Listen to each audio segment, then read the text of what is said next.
Hello.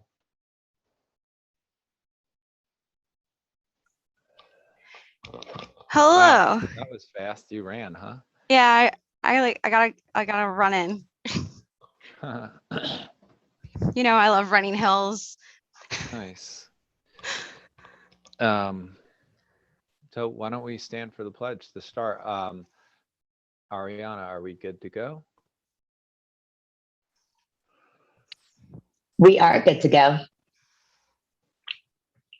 Okay, let's stand for the pledge. I pledge allegiance, Pledge allegiance to the flag of the United States of America and to the republic for which it stands, one one nation, under God, indivisible, with liberty and justice for all. As a way of respecting, honoring, and creating awareness about our past, we begin our village board meetings by acknowledging that New Paltz is on the ancestral land of the Munsee, Esopus, and Lenape people.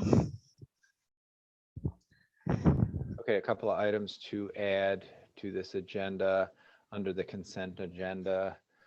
We have items 5 and 6. Number 5, approve a request to waive the 30-day waiting period for La Estacion's liquor license renewal. Number 6, approve request to send Blue to Villager, Nick Connington, Joe Granary to a waterworks seminar at a cost of $40 per person for a total of $120. This is in regards to their D license that's regarding our distribution system.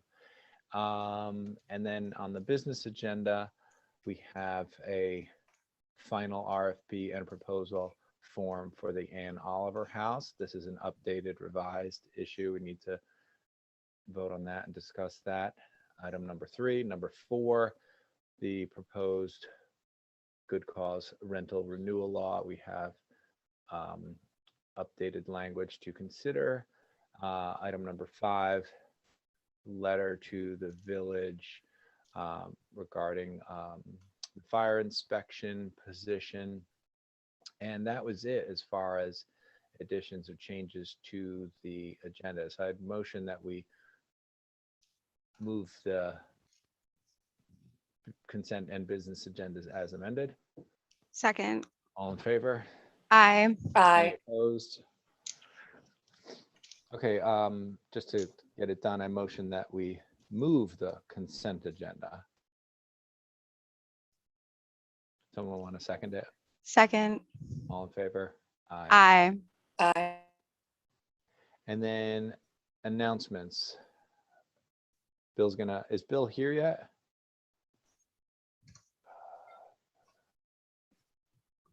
Well, do we have any other announcements that we wanted to make from the village board? I do. Sorry, I had to run into the kitchen for a second. Sorry, did I interrupt you, Stana? You go first, Michelle. And then Stana. First announcement is that Resisterhood New Paltz, an activist group I'm involved in, we're having our 5th annual Red Tent Drive, and it's a collection of maxi pads for our community members in need. I feel like I've come to the village board even before I was a trustee talking about this, so I'm very excited. It's been 5 years, and last year I think we collected over 5,000 maxi pads, and it all goes to Family of New Paltz and their affiliates. It runs this year for the month of October, and we are very behind on our goal of meeting or exceeding that. So location of boxes, red tent boxes, are in the lobby at Elting Library, also at Gem Hair Salon and Chroma Hair Salon and Lush Eco Spa and Salon. And so you can go to any of those places during their business hours and drop off maxi pads of all sizes. So it could be like liners or overnights. And right now that's all that family needs. So we're keeping it to pads only. So please donate. And you can go to our Resisterhood New Paltz Facebook page, and there's a way to donate, be a part of it virtually, where you can give funds, money, and we would buy the maxi pads for with all that money. So Thanks. And the other quick thing I have is the Affordable Housing Board needs another new member. So I'm just hoping that we have somebody in the Village of New Paltz to step up, and I had the details on it and now I can't remember, but the Affordable Housing Board meets once a month. So it's not a giant commitment, but it is such an important role in our community. And I know we've been talking a lot about housing, and it's such an important topic, and we have to continue to talk about it always. And this is a great place to help our community. So if anyone's interested in the Affordable Housing Board seat, volunteering once a month, you can get in touch with me, or you can go to our village page and there's an email that I think it's Affordable Housing New Paltz, but don't quote me on that because I can't remember off the top of my head. That's it. Great. And I think Stana, you wanted to share something. Yes, please. Since Michelle was just talking about the needs of the Affordable Housing Board, the Zoning Board of Appeals also needs more members. It also meets once a month. It's not a huge commitment, but again, very important. So if anybody is in the village and wants to help with that, we could certainly use more help. The town is also still trying to put together a new police commission, and is asking community members to please come forward to serve on it. That will also be once a month. And we're particularly interested in traditionally underrepresented communities being represented. So hopefully we can have some people step forward for that. I also have something that's in relation to the RFP for the Ann Oliver House. Should I wait until we talk about that, or do you want me to say that now?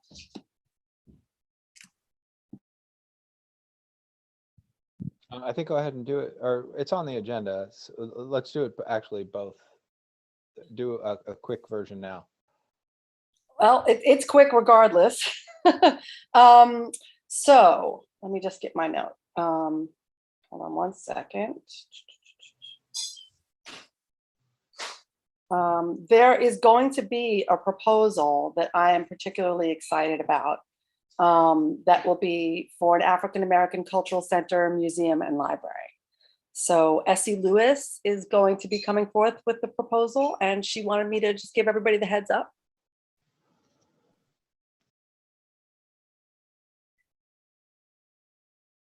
That's Cool. all I got. Okay. I have some stuff. And Do Bill it. has some stuff. Go, Alex. We'll go right. Alex, then Bill.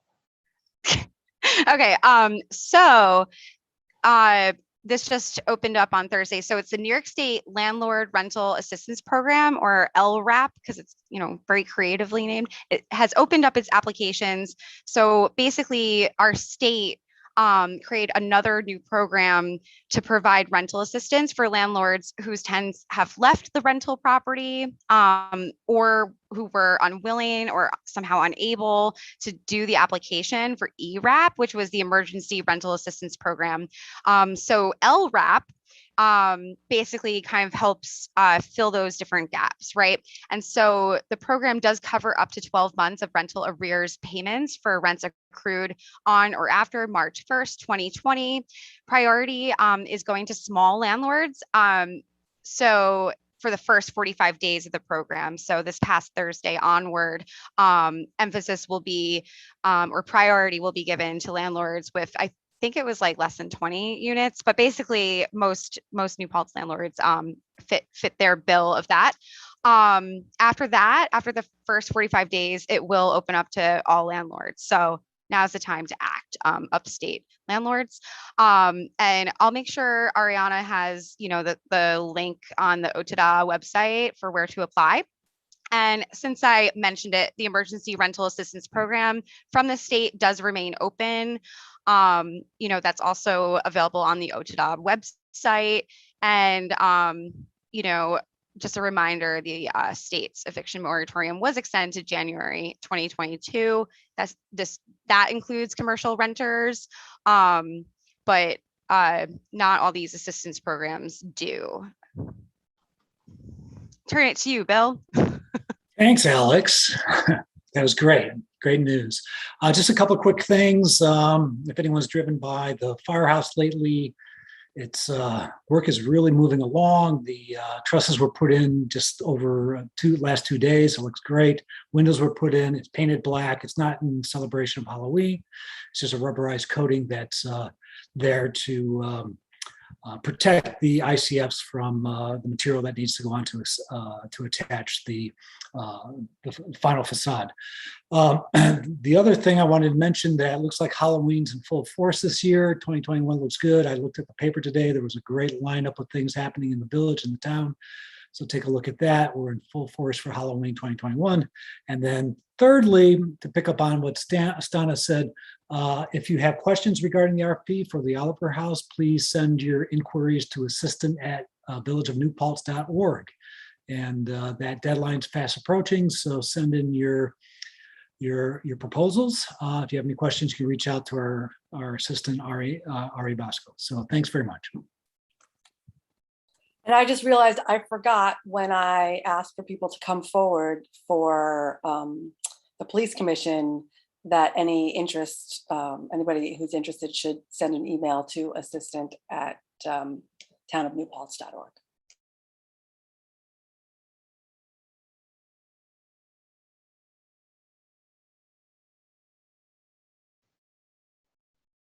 Okay, public hearing. Did we receive any comments about any of these three public hearings that continue to remain open? Zoning map amendment, accessory dwelling unit, or the B2 commercial zoning?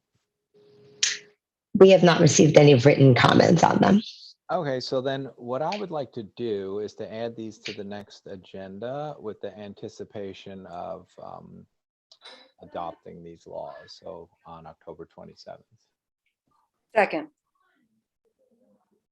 Yeah, I don't think we don't need to make a motion to do that. Just, we're just, as a board, making sure that everyone feels that these drafts are final and anticipate voting on them on the 27th.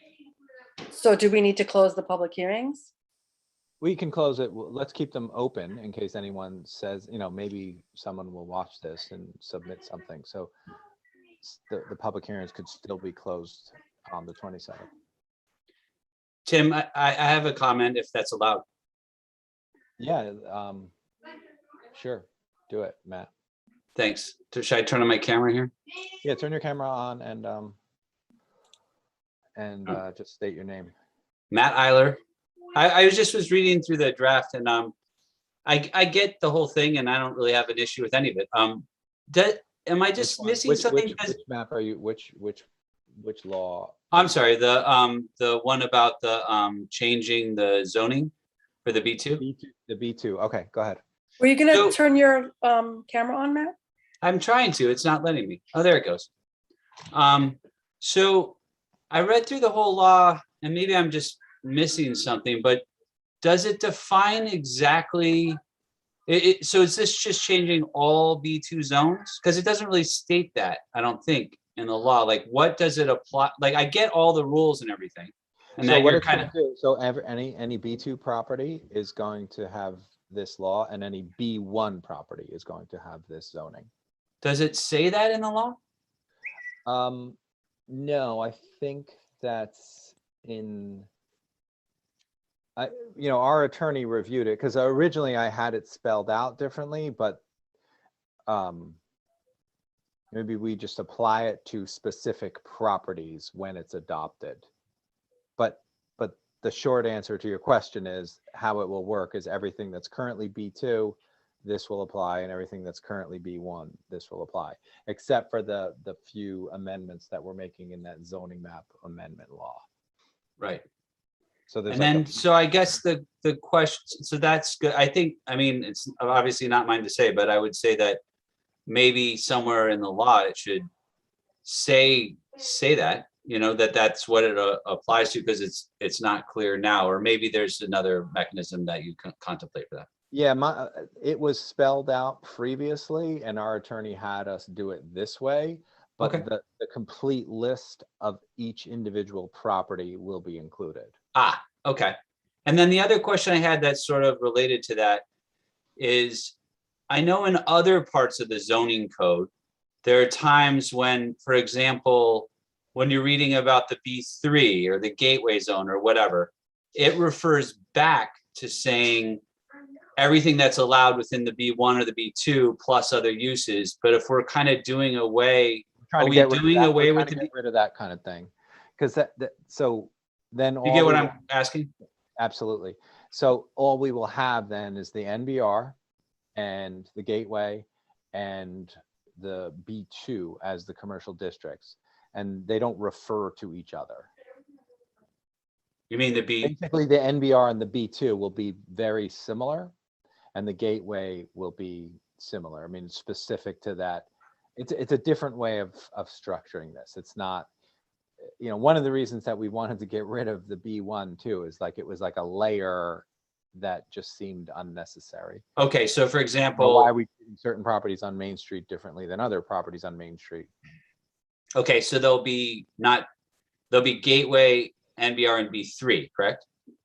Yeah, no, B2. There's no B3 in the village now. There used to be. Oh, I'm sorry. NBR Right. used to be called the B3. Exactly. And the NBR also used to be called the gateway, which drove me completely insane. So, But why is there still I thought all the B2 properties were getting folded into, no, there'll still be some properties that stay in the B2? they all go, no, the existing B2 goes away. Bye, no more B2. There's just the new B2. The new B2. So in the case of, so are you gonna, like, for example, in the Gateway District, are you gonna redefine it so it doesn't refer back to the B1 and B2? That's a good point. If it's in there now, then we would need to change that. But I'm not certain that the gateway does that. I mean, you might know better than me because I know you've looked at it for a gateway property more recently, right? So does the gateway currently refer to the B1 or B2? I think it's like the same thing you're talking about like a cascading list of uses kind of thing. Well, the use table will be the use table. Okay. All right. I'm just alerting to be careful, since you're eliminating these zonings, just be careful it doesn't have a knockoff effect on other zones. Yeah. That's all. Well, that's what we're trying to get rid of, is that knock-on effect. Like if you want to know what's in the B2, you just read the B2. You don't have to read another zone. Gotcha. Okay, thanks.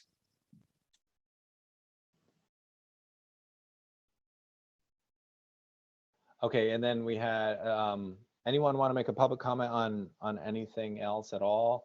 Could be good cause, could be any other topic that's village related.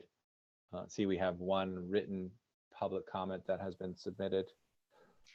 I see now 2 raised hands. First I saw Bravin and then I saw Adele. I don't know if people are able to directly message Ariana or not, but raising hands, I think is the way to. Yeah, let's stick with the alphabet. So we'll go Adele and then Bravin. So Adele, why don't you go first? Yeah, hi, thank you. I had something I wanted to say based on the draft last week, but I just glanced at the new draft. I guess it just came up today. And a lot of the things that were discussed last week are not in here well, let me start. Like number 9 of that I had asked to be removed, the sale of a house, and we talked about if the house is going to go on the market. So the whole thing got removed. So there's no good cause if the owner wants to sell the house now. So you have to kind of put that in as a good cause. You have to put it back in, but word it differently and say if the owner wants to sell the property or market the property or sign something saying that the property is going to be marketed, because that's totally not in there. I did note that. That has been noted. Oh, thank you. And then the other thing I noticed is that this timing thing is back in here. The right to, now where is it? The right to renew, that the tenant has until 60 days before the end of the lease. I already commented and took that out too, Del. Okay, I mean, that's in this It new it just, draft. right, it hasn't been accepted by Bill, but I already put it in there. Okay, so those are the two things. And my other, I am concerned about the 129.34, the payout option for property owners, because I've personally seen a lot of fraud during this eviction moratorium. I'm worried that tenants might extort their landlords. But if you feel that that's something you really want to leave in there, reduce that payment to just 1 month. I think, it's happened to 1 or 2 landlords in New Paltz where tenants tried to extort them in order to move. I know some property owners think it's a good thing to have it in there, but 3 months is just too much. So I'm hoping that you can reduce that. I think that's all I have to say right now. Thank you.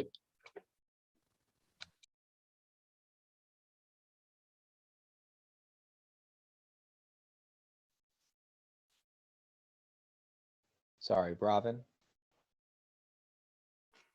All right. Can everyone please quiet down? Not y'all. I was talking to everyone else. So we have 3 members here that would like to speak. So I'm going to go ahead and have them introduce themselves. Is it possible to put on your video? Yes. It might be a little bit grainy. Okay, there we go. So go ahead. Go ahead. Okay. Hello. How's it going? Can everyone hear me? Yep, you're good. Cool. Hi, my name's Leo Condon. I can take this down.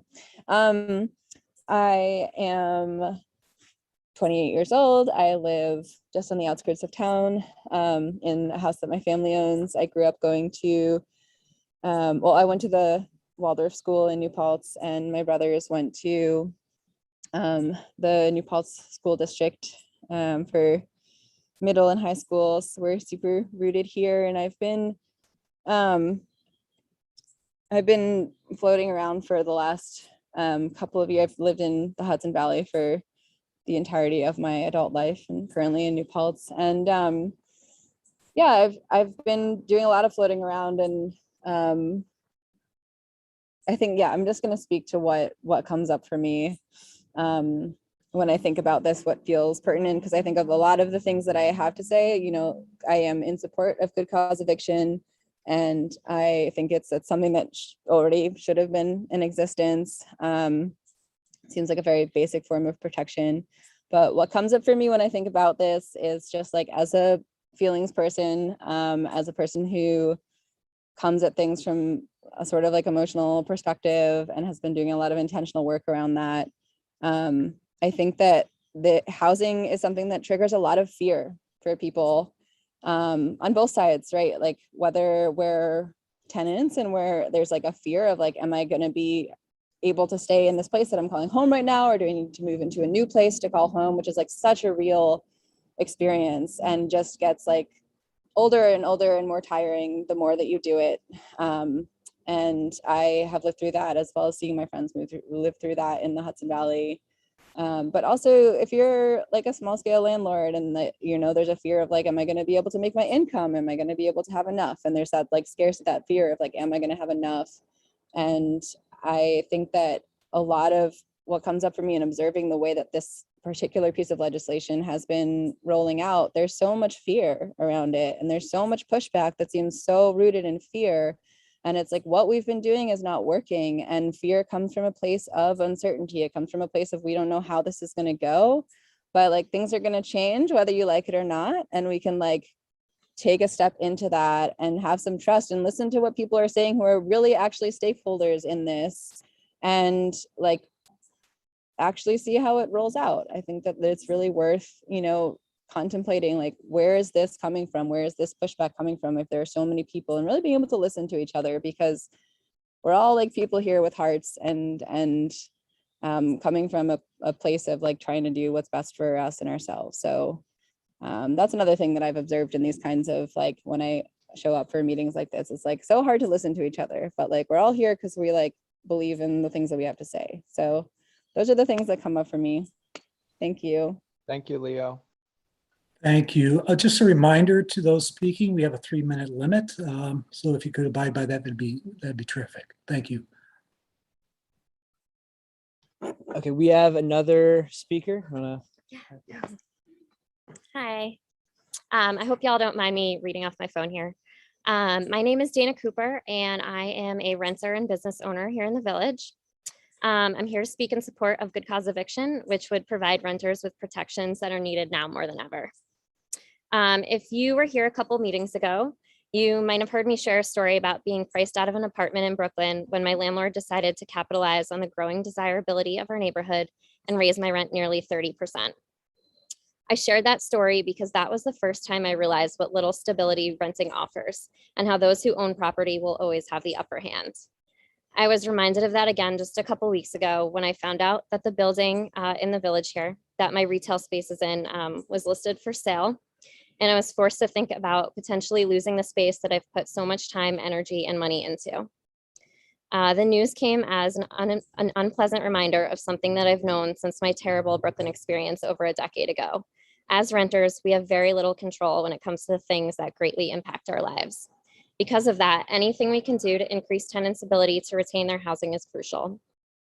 Losing my retail space would be devastating, but losing my housing would be an even worse blow and would affect every aspect of my life. My husband and I are extremely lucky to have found the home that we currently rent, though the rent is not technically within our budget at 40% of our pre-COVID income, which I learned from Alex is called being rent burdened. We make it work. It took us months to find something that met our needs, and considering the current housing trends in our area, I can't imagine that we'd be able to find another pet-friendly, similarly priced rental in New Paltz if we were forced to move. While I'm aware of how lucky we are to be able to live here, I'm also hyper aware that the place we call home could be taken away from us at any given moment for almost any reason. While good cause will not protect us from every scenario, it would ensure that we're not displaced just so our landlord can turn around and make more money renting to someone else, and that's huge. In speaking about my personal situation, I want to acknowledge that my story is one of privilege. While losing my housing would be extremely hard to bounce back from, I'm lucky enough to have a supportive family who would ensure that I wasn't left without a roof over my head, and that's certainly not the case for everyone. I think about those who have no support system to turn to, and they're the real reason I'm here speaking tonight. No one deserves to be displaced without a valid reason, and I don't think we deserve to live in constant fear of that happening either. Good cause would alleviate a lot of that fear, and for many of us, it would make a world of difference. Thank you. Thanks, Dana. Great, thank you. And we have one final speaker. Ma'am, do you want to?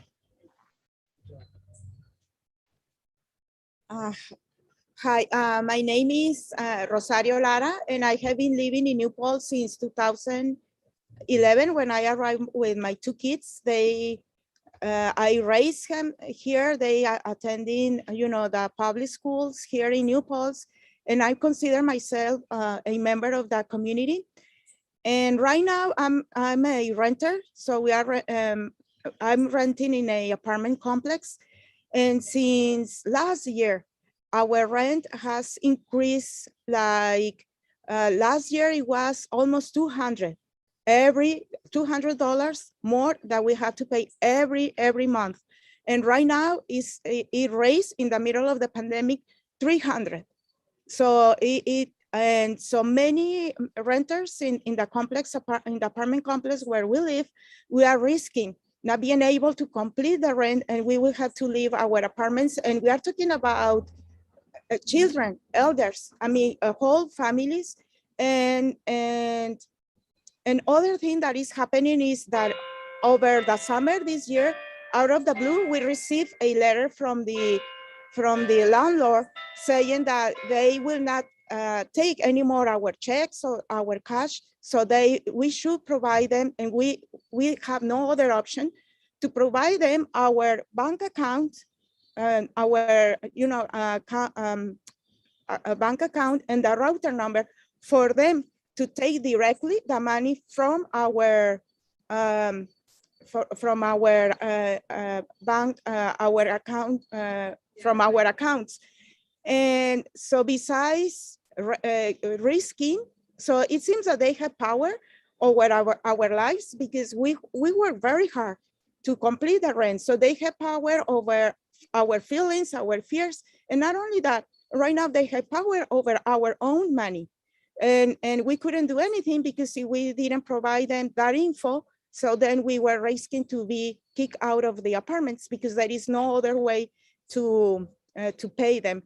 And also in other apartment complexes here in New Paltz, talking with other residents, they have to suffer from mold, you know, the rent, the increasing in the rents, and not having like that.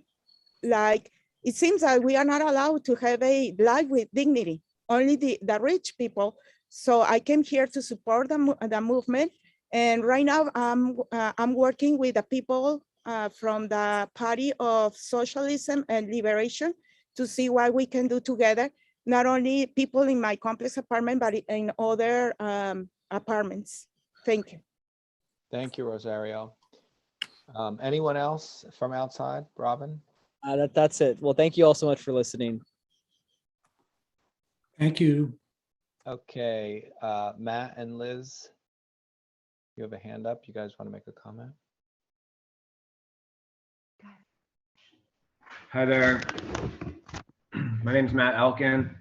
Thanks to all of you for continuing to welcome this public comment throughout meetings and workshops for the Good Cause Law. It's been great to be able to offer all viewpoints of all stakeholders in the community, and we certainly have come a long way since the initial proposed law. Tonight, I'm actually referring to draft 3, since we haven't had a chance to read draft 5, which was published today. But I wanted to talk about the last line in section 129.33, paragraph 11. The tenant's consent may be withdrawn any time prior to the landlord's entrance into a new lease agreement for the subject premises. This will really unfairly create a major problem for any future tenants who are searching for housing, along with the landlords who put a great deal of time and effort into finding new tenants. I think we've discussed at other meetings, and we all are aware that finding eligible tenants and engaging in the application process takes time and effort from the tenants and the landlords. And for that to be nullified suddenly because someone simply changes their mind would be troublesome for everyone involved. We are small landlords, mom and pop, it's been referred to. And so this is a really huge part of our process. And for someone to just decide that they change their mind, it would affect those new tenants and every person surrounding them, the friends moving into the houses with them or the other apartments, their families that might be helping them along the application process, or whoever it may be. Throughout our lives, we're required to make choices and stick with them. In fact, I happen to teach that every day at my day job. So leaving the door open for changes up until the very last moment will unnecessarily create a burden on other tenants as well as landlords. So we'd ask you to remove this line altogether. Although again, I'm referring to draft 3, so I don't know where we are yet in draft 5, haven't had a chance. Also wanted to mention that we feel that the option to buy out a tenant can be problematic and it's open to fraudulent behavior. In the spirit of compromise, we'd ask that you reduce the amount of the buyout to 1 month's rent. I believe in that draft, it's at 3 months rent. How could it be, but Matt, my question is, how could it be open to fraudulent behavior if it could only be offered by the landlord? It's not like great question. Great question. We actually had this happen to us where we offered a tenant cash for keys, and that tenant accused us of bribery. That tenant's friend, who was also living in the house, planned to move out But then on the day of her moving out, decided to ask us for the money we had offered the other person. So basically, what? Demand. Oh, demand. I have a helper next to me. We were demanded to give that money to the other tenant who we had never offered it to. So suddenly, it felt fraudulent. It was a toxic situation, and we felt taken advantage of. That person was planning on moving out anyway, and I believe the moving truck had already gotten her things out, but then simply texted us and said, "I will only move out if you give me the money that you offered to the other tenant." It's just a scary process for everybody, and has the potential for problems. So I think cash for keys is actually can work, but 3 months it could be potentially dangerous for reasons you don't even intend, and none of us intend. Does that little example, I mean, everything that we've come to these meetings with Yeah, is no, from I clear understand. examples. There's so many shades to gray to many of these things, but I thought it was important to note that it wasn't something that could be offered unless the landlord offered it. But you Yeah. explained how it could be complicated. So I Yeah, understand. and I guess money offerings can get complicated in any setting. Yep. Right. Totally. But anyway, thanks so much for all your time and all your efforts on this. Again, it's really come a long way, and we look forward to hearing how it unfolds from here. So thanks again. Okay. Anyone else? Thanks, wanting Matt. to make a comment?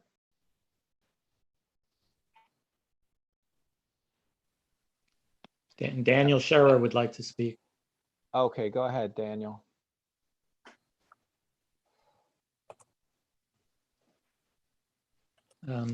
Again, I want to thank all of you for doing this long, hard work and taking the public comment tonight and so forth. I want to acknowledge the tenants that spoke. I imagine if they're not used to speaking at meetings, it's difficult, and I thank them for their contribution. I want to talk generally a little bit, just real quick. The introduction talks about, oh, how terrible it is that landlords are raising rent. And I just want to point out that it's a market situation. And if there was more demand and landlords were able to raise rent, if it was a pure market, more people would jump in, they would be renting houses, they would be building houses, and it would correct.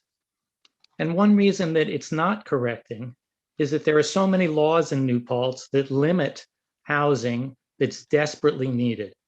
And so as we work through and make this what I'm calling a clean good cause law, which I could support, I also really urge the board to pass laws. I mean, the very first one that's on sort of on the agenda is the accessory dwelling unit law. But there are so many other things we need to do to encourage more housing. That's the real solution here to people being priced out. Again, the low-hanging fruit would be to eliminate the need for parking in considerations of building and expanding buildings. Not low-hanging fruit, certainly something for discussion would be either increasing the height limit in the village, increasing the number of floors within the existing height. I mean, there are many, many things that need to be done. I think we need to wrap our minds around, if we want to keep rents affordable, we just need more housing.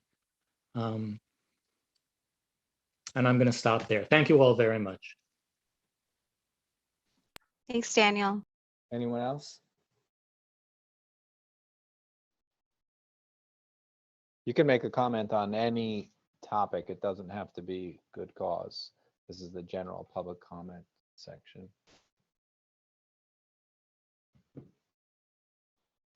Okay, so let's move along to our business agenda. Does anyone want to comment on business agenda item number 1?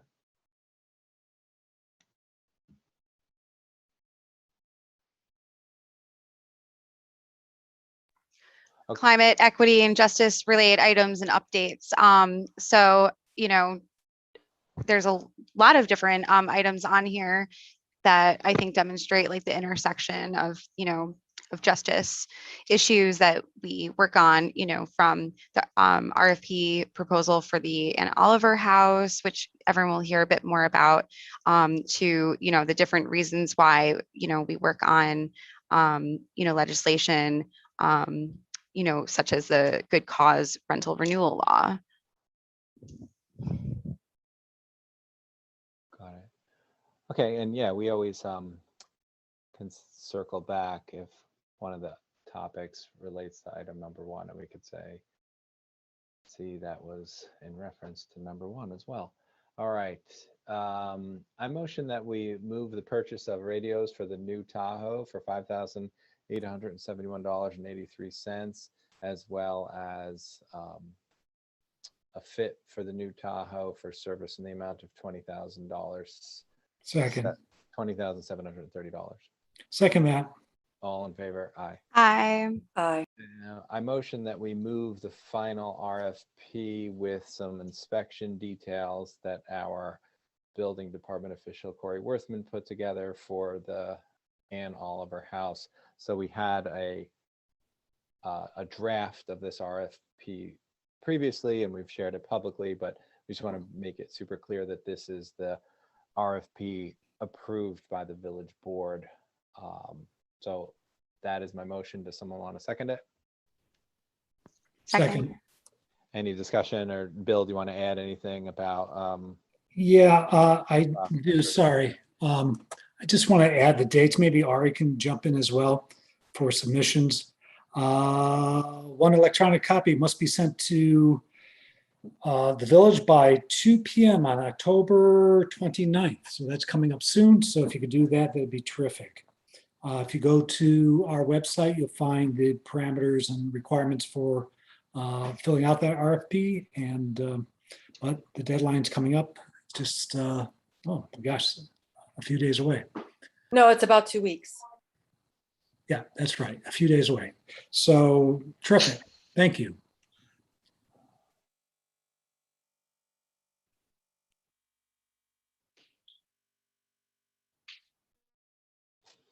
Okay, all in favor of adopting the final RFP? Aye. Any Aye. opposed? No. Okay, so we have a discussion on the proposed good cause rental renewal law. So we've had a few different drafts. I know, you know, I think what's really unique and important about this board of the five of us is that each of us are incredibly supportive of this concept and have been doing a great deal of work. Alex has led the charge getting this concept in front of us. Folks are digging deep, looking at other municipalities, laws, reaching out to other entities.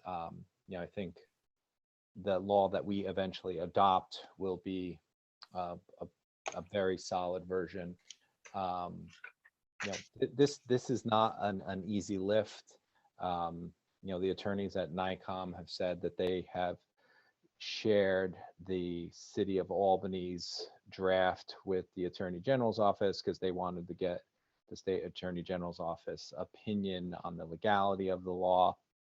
Because I've pushed NICOM to even host something like a workshop where, you know, there are so many municipalities considering versions of this law. It'd be great to, you know, sit together as a broader group and talk about how to make this law as impactful and fair as possible, and so it actually helps people as far as housing stability, and doesn't, you know, end up being something that becomes complicated in a court type situation. You know, I've spoken with some housing activists today, and you know, and I know that Alex and I have discussed this as, you know, one of the benefits of this type of law is that it creates a framework or a set of guidelines for all parties involved, landlords and tenants, you know, to encourage communication. You know, that I think what we're trying to do is like have this as a guideline so that folks do not end up in court. and that's another reason why I want this law to be something that anyone can pick up and read and understand and not require interpretation from an attorney. And I think we want to empower tenants and landlords to understand it, and so it doesn't feel confusing and it doesn't feel like something that doesn't actually help with communication. We want to actually, discourage people from ending up in difficult situations that then require judges and attorneys. So I think, we're headed in the right direction. We've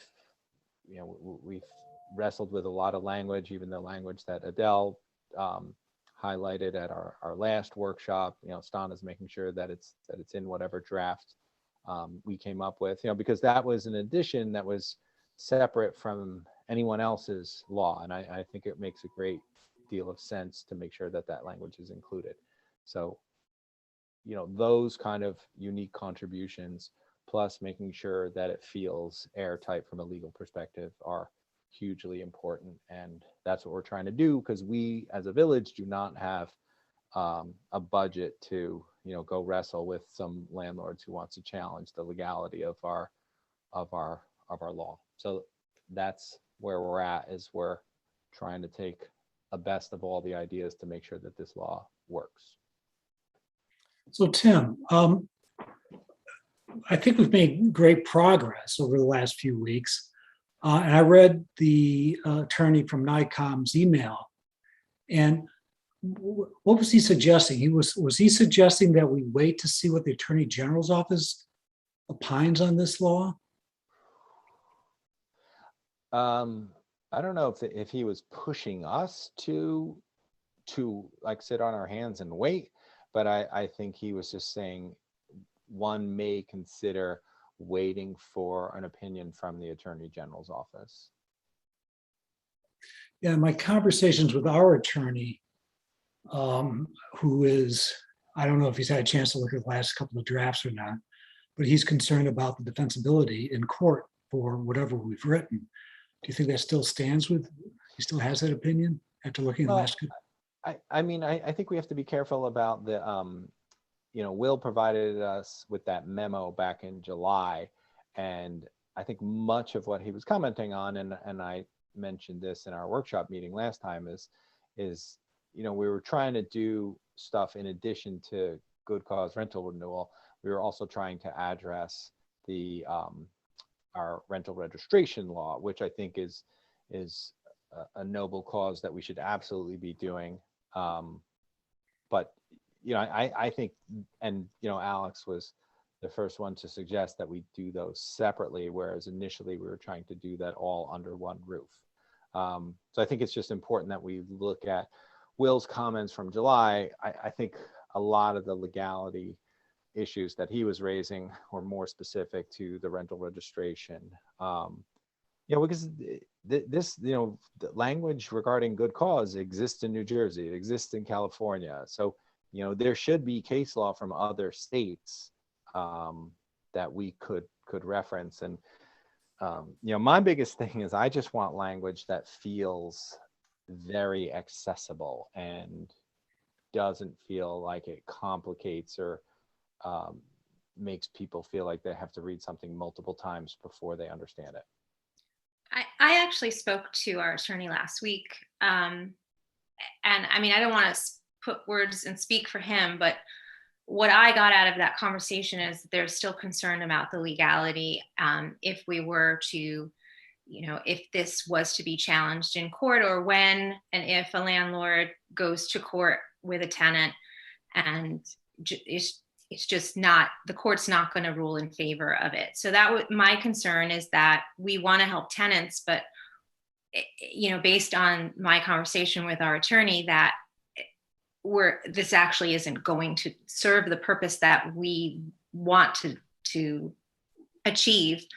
Another thing I spoke to our attorney about was how this did pass in Albany, but that hasn't been challenged yet because, and the eviction moratorium is still going on. So similar to what that email today from NICOM is, things remain to be seen. And I echo what you said, Tim, is like, we all have the same desire to help keep people housed, but I just don't, I don't see how what we have is going to address all the problems that the tenants have brought forth.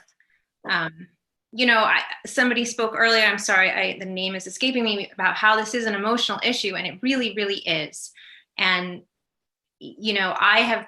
I'm 40, how old am I? 48 years old. I've been a renter all my adult life, save for the last 5 years. My kids, I have 11-year-old kids, and we lived in 8 different houses in their lifetime, renting. So, I understand so fully what it means when you're living in a place and it gets sold and you have to move, or, the exorbitant rent increases. And, I want to take stock of what is happening here in the village of New Paltz. What are the tenant issues in the village of New Paltz? And carefully look at that, and how can we work together to solve these problems? And, one of the things that happened in the beginning when we first started talking about this with the community is, the landlords felt attacked, and that's not the road to good communication, to creating good law and creating the communication that we want to achieve with, that's the end goal, right? So that we don't have to go to these laws, that landlords and tenants will work together and communicate. So I think we're on our way to repairing that and to listening to each other, but I just feel there's a lot more to go. I feel very similarly to Michelle. I was a renter for 43 years, and including having been on rent strike without heat and hot water, being on welfare when I was a kid. Like, I have this lived experience. The most important thing in the work we're doing here is to ensure that what we're doing will actually help people. Intentions obviously mean a lot, but to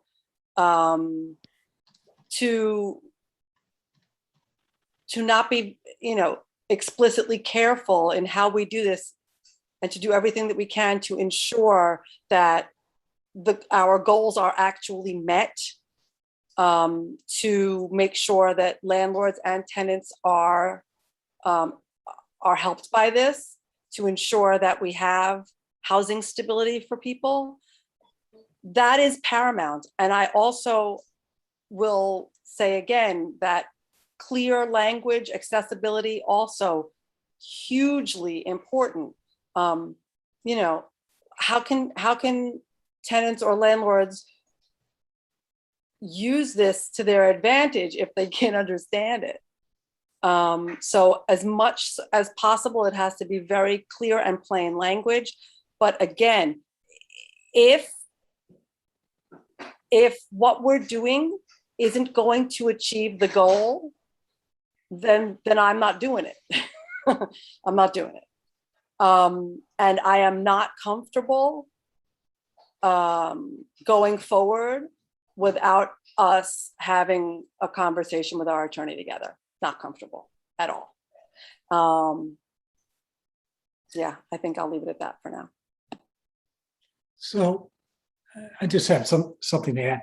I've been a tenant way longer than I've been a mortgage payer. And I've been a landlord. So I've been on both sides of this and understand the concerns. And I had some horrible experiences as a tenant, both in Milwaukee, Chicago, New Haven, in the city. I've had some really great experiences with tenants here in New Paltz, been very fortunate. So I'm trying to see both sides of this. But I want to circle back to something we discussed during the workshop meeting and it was even brought up earlier by someone who spoke previously, who talked about the rent increases, that the rent hikes are are unreasonable. People can't afford it, and somebody else is going to move in who can afford it. So it displaces that person who can't afford it. I think that's a really horrible situation for both the tenant and for our community. And we did talk about possibly creating a law that would address unconscionable rent increases. And given that's the primary concern that I'm hearing, at least, not so much about rent renewal or renewing the lease, hearing more about the rents that are going up and up and up. So maybe we table good cause, right to renew, whatever it is, give it some time to be tested in communities, particularly communities of our size and our scale and of our makeup. That would be great if that's at all possible. But give it some time to develop itself in the state of New York. But let's address the rent hikes, because I feel that's more within reach than the good cause is at the moment. I'm more concerned about people being priced out of their homes than renewing their lease.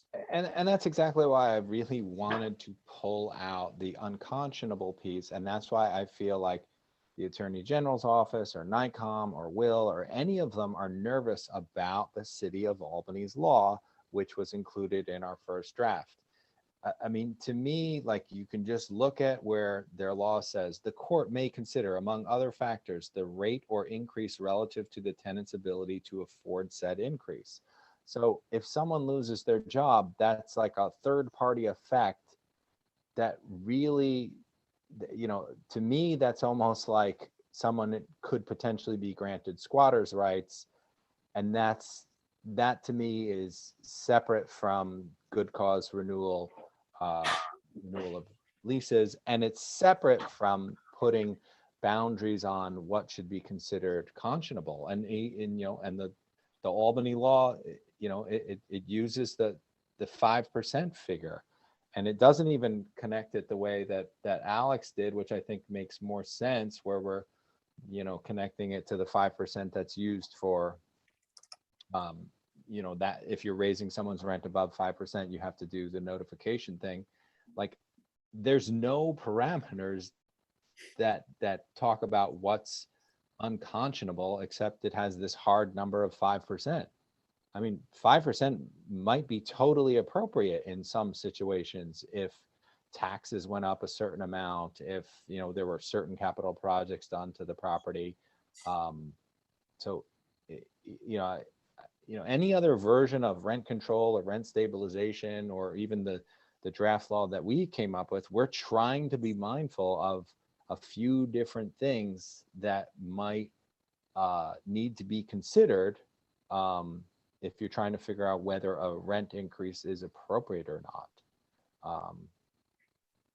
So I'm a big proponent of, you know, kind of like what Bill is suggesting, pulling out the unconscionable piece, doing that in parallel or doing that separately, but making it really clear that that's how this works and that there are specific guidelines. And again, it's a draft, and we can get our attorney to review it, and he has already reviewed the draft that I shared with him a couple of weeks ago. But I think that's why everything that we've discussed as a board makes a whole lot more sense and is less likely to be challenged legally than what the City of Albany has adopted. Yeah, I'm feeling just so good about, you know, the idea of kind of finally having like parsed through the different subtopics of this, you know, bigger issue of things, you know, to be addressed, you know, like with the eviction moratoriums and like current state of affairs like in mind, and like just dealing with each of them as their own separate law rather than a, you know, a big ugly thing. So I'm loving that approach as well.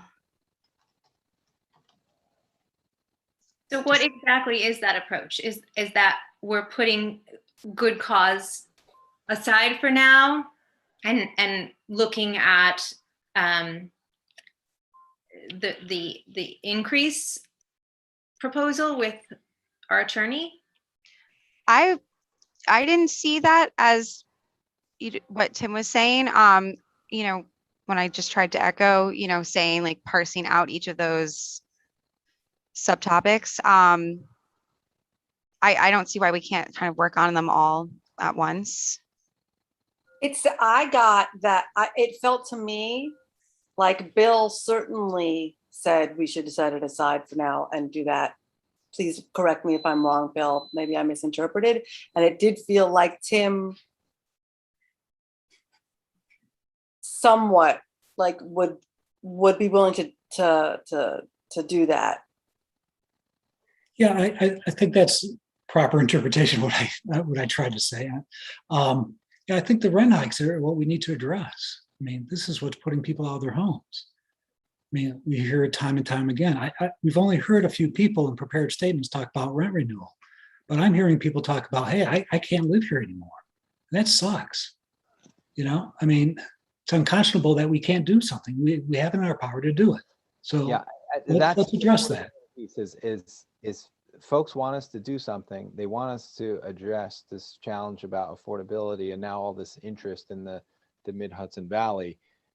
I don't think the city of Albany's law does it. I think that's the law that if we were to pass would be unsuccessful because it has way too much left up for interpretation.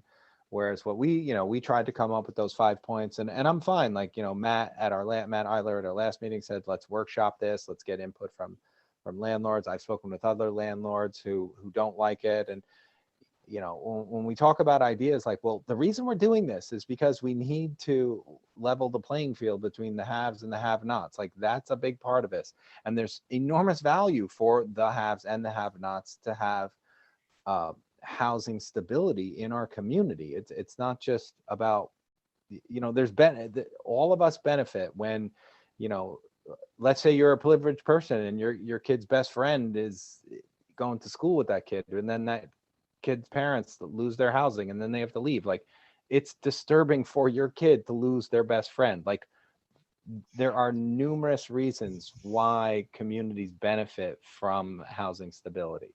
And I think those are the things that we're trying to take into consideration. It's not just like, well, laissez-faire, let the market sort it out. The market is the most efficient. Like that's nonsense. The market is not efficient. It takes care of the haves and it screws over the have-nots. Like that's how this thing works. And that's why we're trying to consider something differently. I agree with what you're saying there. If someone wants to, to write a super clear, concise, good cause rental renewal law that I can read and not have to read 4 times to understand, I would vote for that. If someone can write an unconscionable rent increase law that I can read in less than 1 page, I would vote for that. I can work on that. Yeah, I want to agree that I think we are all in total agreement that housing stability is good for the community and for everybody. It's good for tenants, it's good for landlords, it's good for us to be able to have people who are involved in the community and volunteer on committees and all the things for the kids, for every reason you can think of. As far as the housing crisis goes, it's definitely happening acutely here. It is happening everywhere. I mean, I have friends who live in Iowa who are dealing with it. It is happening everywhere. That's not to diminish how severe it is here, because it certainly is.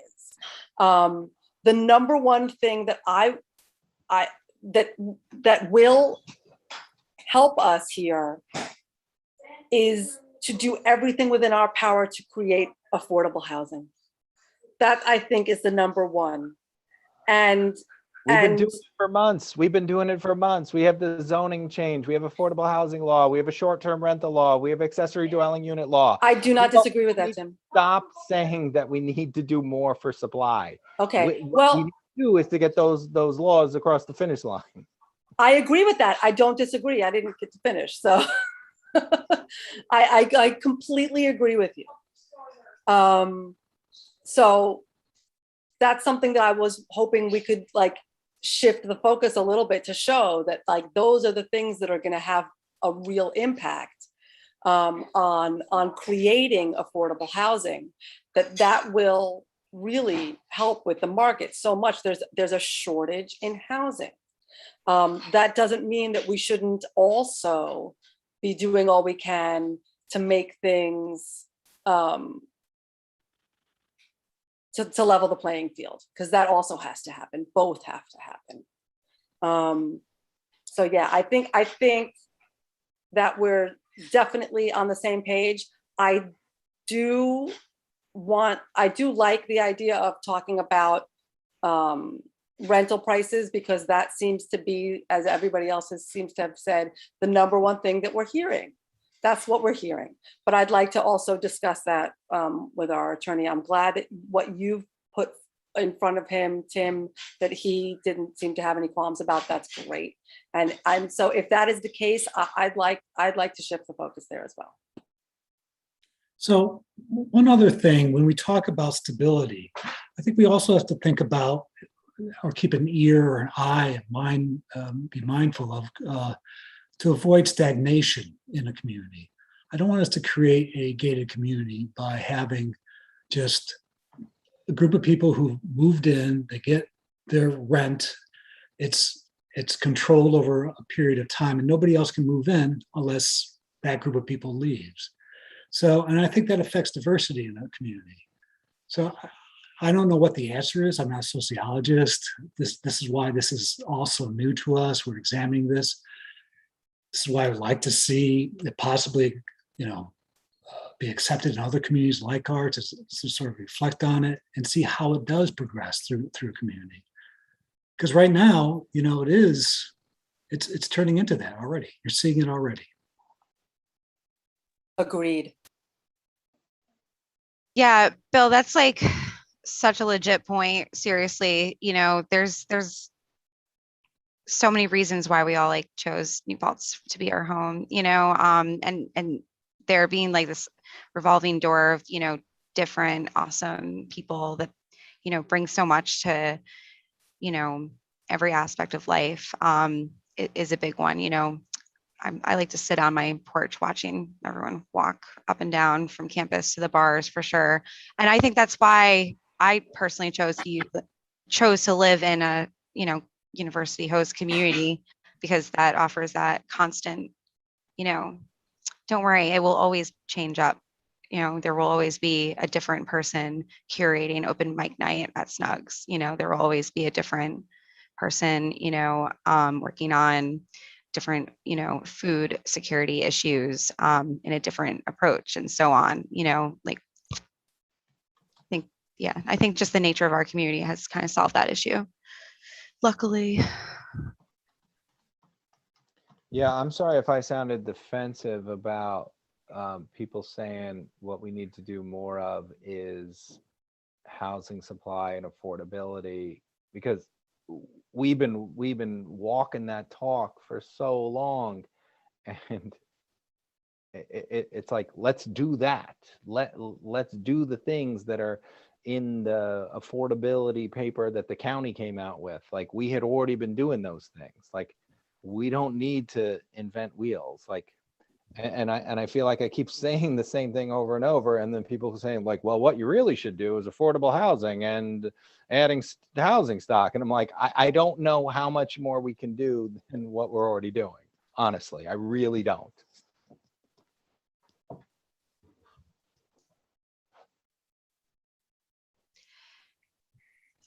So I personally feel good about this, like continuing with kind of a multifaceted approach, just like with these various zoning related, things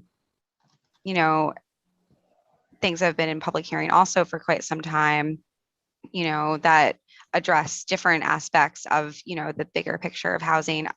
I'm totally okay with us continuing to work on good cause, work on an unconscionable rent increase law, and continue to work on, really putting our awesome rental registry law to work, for the people. I don't think we have to change our approach, because we already do that, like this multifaceted thing. That's why there's like always like 4 or 5 public hearings on, like I did some outreach to all the resources that I've utilized over the past, I don't know, like half a year, to see if I can find out exactly like the most bare bones, like strings of words that must be strung together in such a way for, good cause to achieve, the lease renewal thing. But it's only been a few days. It's only been 3 business days since I got to make that request to these different experts. So I personally would have to circle back before I can get that. I do think the Ulster County version that Legislator Abe had presented on the county level, I could recirculate that with all of you. That was a bit more bare bones than what I had presented to you all, and that might be a good direction to, I guess, start thinking of it too, or an option at least. But yeah, That would be great, Alex. Abe said he was going to send over the latest red line of that law, and that is also my understanding, is that of all the versions that municipalities have considered, it's the most streamlined.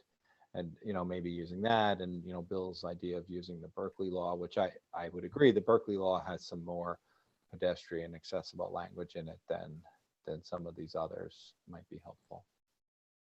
I can't find the Hudson law online. Is that all I do is find like news articles, but I can't find the actual law itself. Even when I go on the Hudson website, they don't have a search bar. yeah, it's embedded in their different agendas and minutes. I can send you the PDF of it. Okay. I was going to say, I feel a little confused because I feel at the last meeting, Bill circulated and we talked about the Berkeley law, which has the different language. And I know Stana mentioned this too. I brought it up of bringing in our attorney again. I just don't understand. I don't know if we're united on what we're doing right now. Are we putting the Albany good cause aside? Are we looking at Berkeley? Are we looking at everything? And I feel like I'm getting conflicting messages of what's happening. So, sorry, just point of information. Our law was not verbatim the Albany law. It was based on the New York State legislature's approach, and then added in the unconscionable rent increase part. I based on the Albany law. Sorry. The thing that I struggled with, that I really disliked about the Albany law, was the grounds for removal of tenants. And that was verbatim in our law, which was under, the same top headline. Well, when I'm talking about what I mean, as a whole, I'm talking about the one that you presented us, Alex. So it wasn't the Albany law, yeah. Verbatim from Albany law.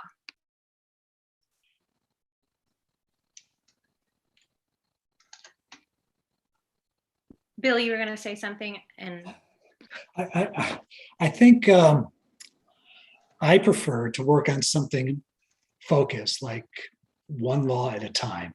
We're spending a lot of time talking about this. We have a lot of village business to attend to. I'm for, obviously, looking at an unconscionable rent increase type of law, if you will. I'm willing to pursue writing it. I think we've traveled a road with a long road so far, and a good road and a progressive road with good cause. I really would like to see if the Attorney General's office is really taking a look at this or not, because I don't want to spend a lot of time and a lot of frustration and angst over a law that may not fly in our courts. It's just too stressful for the community. So my suggestion was, and I hate using the T word, but I would say let's table this good cause for a couple of weeks. Let it sit for a bit, find out more information where where the Attorney General's office is, get more input from attorneys with no skin in this game whatsoever. And then work on this other type of law to control or to help, tenants who are confronted with a rent increase that is forcing them out of their homes. That's what I would propose and think we should do. I would be in favor of that, and I would like to get our attorney involved in both. And if we have exec session with our attorney, because I feel that's important for that perspective. I agree.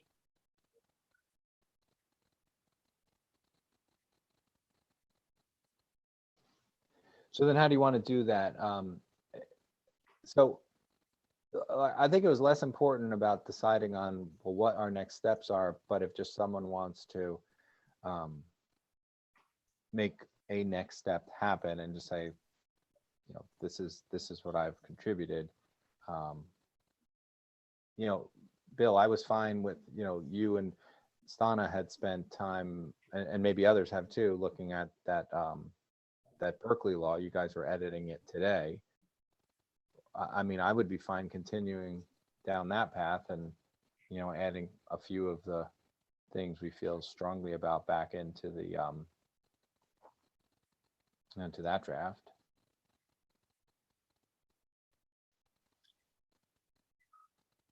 I'm sorry I didn't catch that last part. Like, what do you want to do with this draft that you created? Yeah, let's keep it alive. Obviously, we can contribute to it. But I will start a draft of the other law we've been discussing. We've already started that to a certain degree. Will's reviewed it broadly. And let's talk about that next time we meet and spend time on that and move that forward if possible. So are you still saying to table what the Berkeley? Yeah. So I think someone needs to make a motion. No, we don't have to make a motion. No, like that. right. We don't need to do that.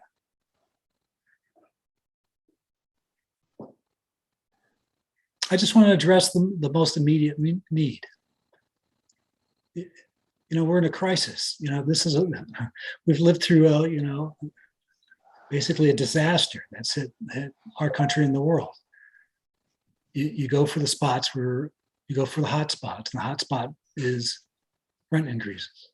Okay, well then I'm gonna give Will a copy of our unconscionable rent increase law that we have in draft format, and I'll ask him to put together a memo for our board. Perfect. And then we can discuss it if we feel like we have questions about the memo.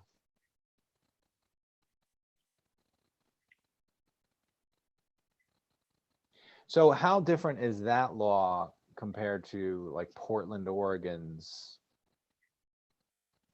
Didn't they institute effectively a citywide rent increase cap law? Alex, I thought you looked at Portland at one point, didn't you? Maybe it's me. I looked at it. Can't remember. I usually, like, when I know I'm going to look at something, I have a memo for each meeting. I'm sorry. Yeah. I don't have a memo in front of me for that.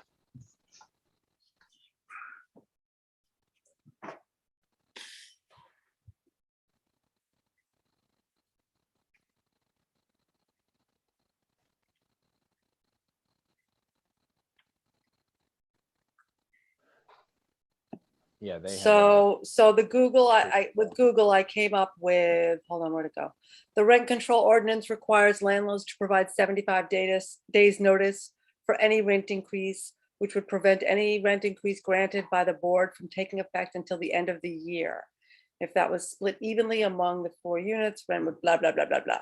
So it was basically saying that rents couldn't be raised until the end of the year, till next year.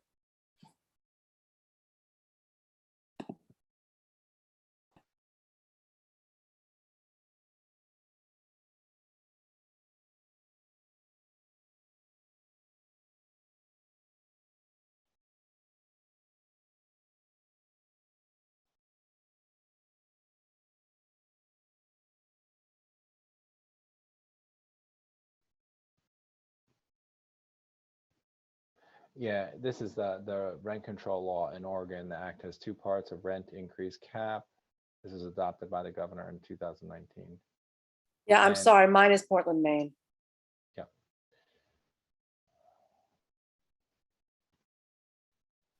Okay. So when we do our research, just we want to look at municipal level rather than state, although it's a good idea to get like, inspiration stuff, but just it's easier to look on a lower level than on a state level.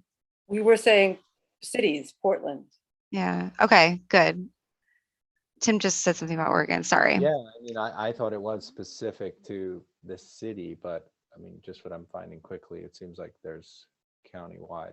I mean, the reason I would take it is not to take the law in whole, but to take some concepts that would apply at a state or local level.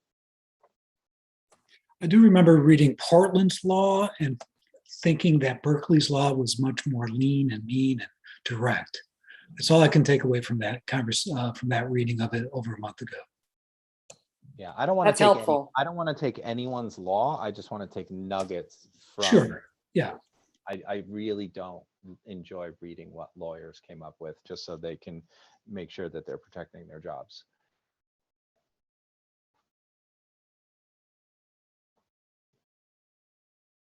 Okay, so let's just move on to the next thing.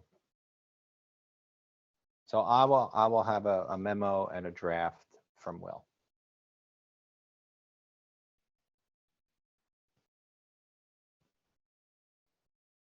Great, thank you.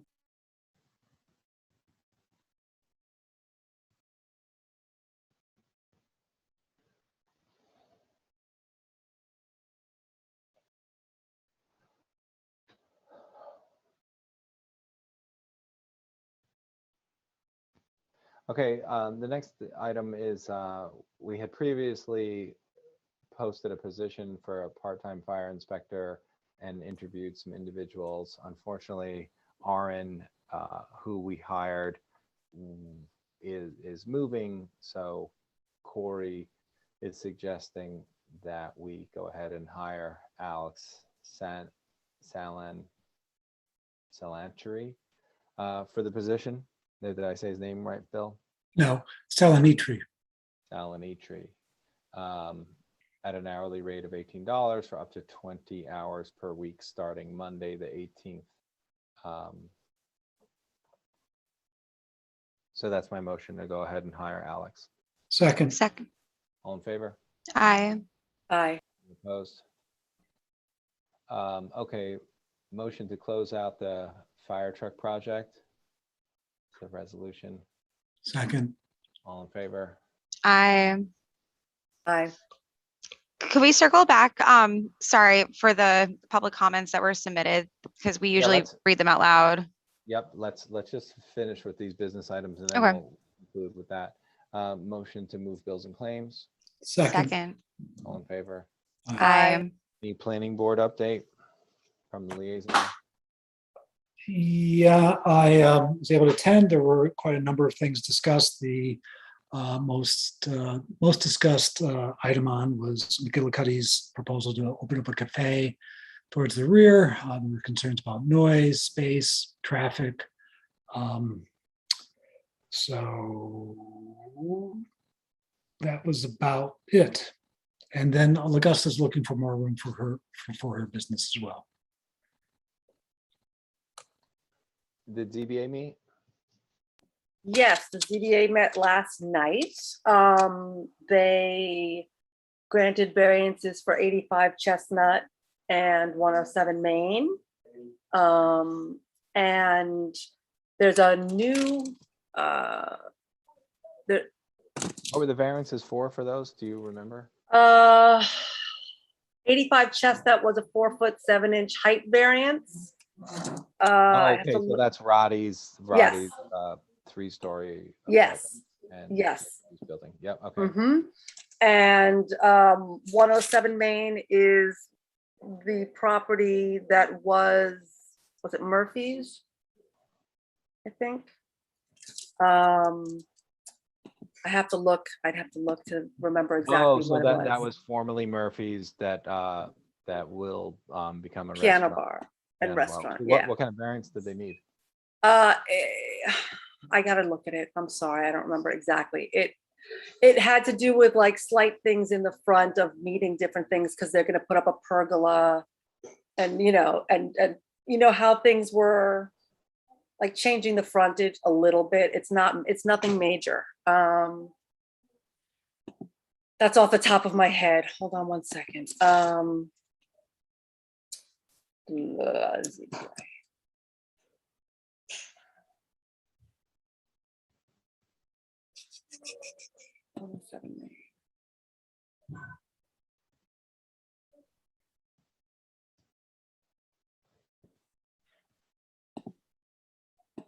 sorry. I thought since it had been discussed before, that everybody would know what we were talking about. I'm sorry. I have to find it.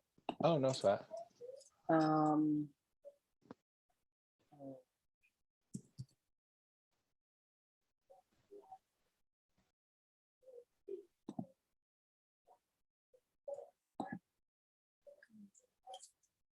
It was 2 area variances associated with the renovations being made to the existing bar and restaurant.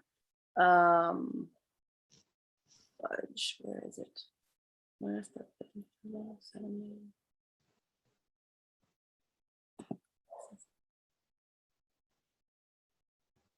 no.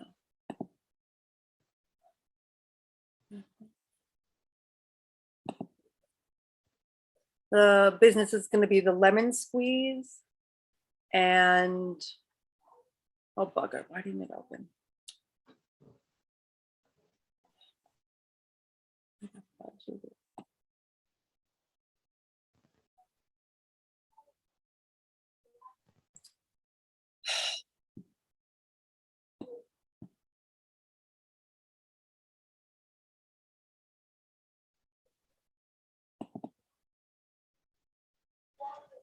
Find it later and just shoot a note to the village board. That's fine. I'm just more curious. Okay. The new one is more interesting to me. It's 203 Main Street. It's currently mixed use. It had gone from being single family to mixed use.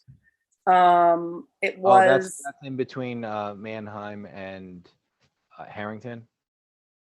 Across. I'm not certain, but it had a 3-bedroom apartment upstairs, although the kitchen is downstairs. And downstairs was an office. It was a real estate office. And he wants to change it back to a single family and have it be 5 bedrooms. He says he mostly has grad students there now. It's very affordable. But it's odd because he wants to turn it to 5 bedrooms. So it's gonna, the ZBA asked for more detailed plans and a bunch of stuff. So they're going to be taking a very close look at it. Okay. Thanks for looking at that stuff, Donna. Sure. Alice, did you want to walk us through the public comments that we received via writing? Yeah, it looks like there's 3 of them. One is from Leo Condon, who actually spoke out loud. So thank you again, Leo, for sharing your thoughts in support of good cause. The next one is from Nicholas Sertia, make the skate park. Thank you, Nicholas.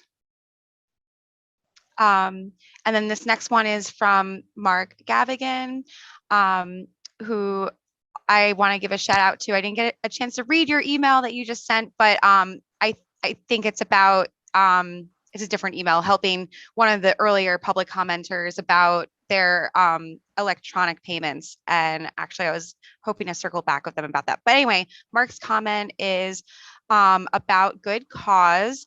Another unintended consequence of this law will be to eliminate the opportunity for prospective tenants to find and secure apartments well in advance of their move-in dates. Tenants seeking June 1st leases are actively hunting for apartments in February. The law under consideration would require that existing tenants accept or decline or renew lease on their apartment just 45 days prior to expiration. It's perilously late timing, not how many responsible landlords run their business. Couple other points I'm going to stick with his highlights for now, but it's part of the public record. Instead, the law you're considering will force landlords and tenants into needless uncertainty and then a wild frenzy at the last minute.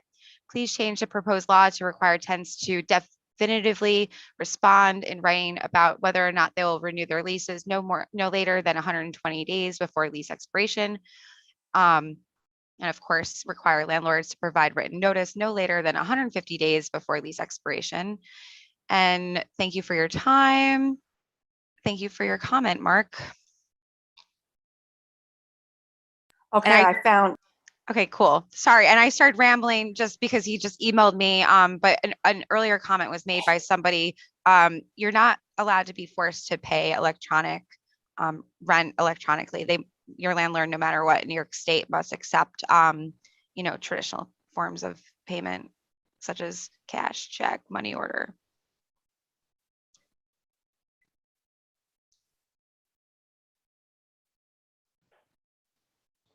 And Alex, thanks for sending over the Hudson law. So it looks like it's the same law as the city of Albany's, which, in my mind, the thing that will be considered troubling from a legal perspective is that, the judge can consider if the rate of the increase relative to the tenant's ability to afford said increase, and then the final sentence in this paragraph, if said rent has been increased in any calendar year by a percentage exceeding 5%. Like, what is that based on? I think what we're trying to do is something entirely different, like have boundaries in terms of what is considered reasonable, but tie it to something, not just an arbitrary number. That's what this feels like. And that's why I feel like the folks who are worried about the legality are going to have issues with the way these laws have been written.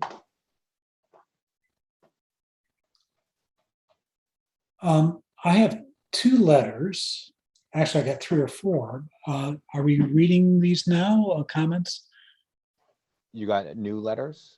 Yeah, from Justin and Charlotte Pietropalo in favor. They were both in support of the good cause law. Yeah, we got those emails. But go ahead, summarize. Did everybody get those? We did, but you can summarize them for the public.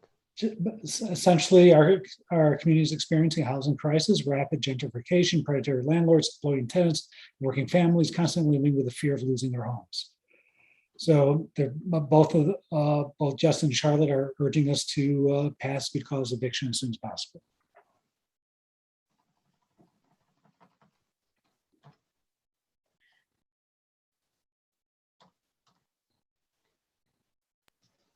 I found the variance for 107 Main. It was a variance from the minimum front yard setback and the minimum distance a bar in the B2 district must be located from a school or church.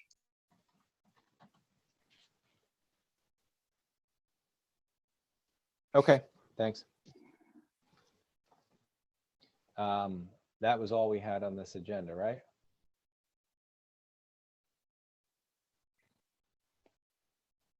We didn't miss anything, Ariana? Motion to adjourn. Second. No, you did not miss anything. Bye. Aye. Aye. Aye. Thank you. Thanks, everyone. Good night. Good night.